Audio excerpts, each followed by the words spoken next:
All right, it's time for Ken Moraif myth number 1, and that is, are you ready for it? If I mistime the market, telling you to sell, thinking that the market's going to go down, and the market instead goes up, don't worry about it. Bada bing, forget about it, Joey, it's only money. And I want to know, is that what Ken Moraif is now telling his clients who have followed his advice since 2009?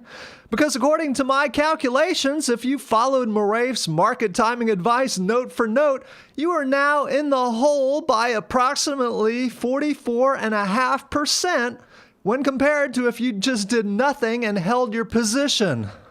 Yet it is so ironic that Moraif has the nerve to attack the buy-hold investment strategy with a silly anecdote that doesn't even pass the litmus test on his own strategy of attempting to guess market ups and downs.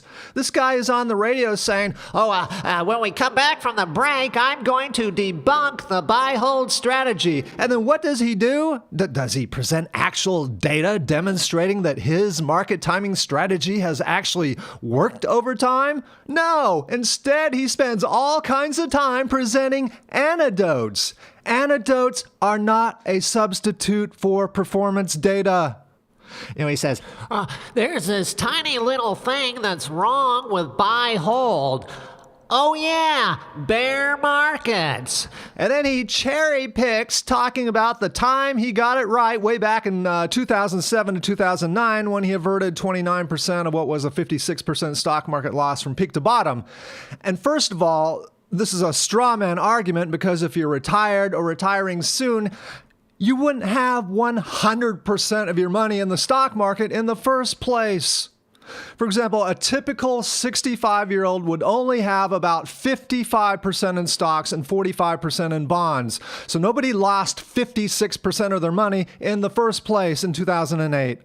Also, whenever people talk about the 2008 market crash, they're cherry-picking the worst starting point, the peak of the market in October of 2007, and they're cherry-picking the worst end point, the bottom of the crash in March of 2009, in order to try and make buy and hold look like a bad strategy.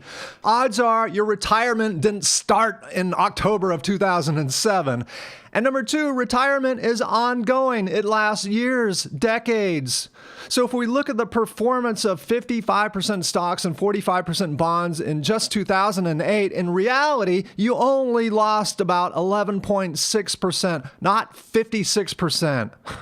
I mean, it's just absurd to look at 100% stocks during a cherry-picked time period and then use that as the basis to scare you and then use that as rationale to sell you on an asset management service or anything else. Annuity salesmen do this all day. They say, look at how volatile 100% stocks is. You need this inferior annuity product that I'm trying to sell you. But so second of all, Moraif on his radio show never talks about what happens if you attempt to time the market and you guess wrong. And guess wrong again, and guess wrong again, and suddenly find yourself 44.5% in the hole. You have essentially experienced a slow motion stock market crash. That's right. By attempting to not become poor, you've essentially become poor. Yeah, that's right. Market timing can backfire. It's risky. And on his paid commercial announcement radio show, Moraif never talks about his track record in complete detail, all of his blunders. And maybe that's why Moraif is not GIPS compliant. Did you know that GIPS independently verifies advisor claims through fair representation and full disclosure of investment performance results? Moraif, as far as I can tell, not GIPS compliant. But so if you started paying Ken Moraif to manage your money in 2009 and the stock portion of your portfolio is now 44.5% lower than what it should be, is Moraif going to let you move in with him? Is Ken going to support you? I think not.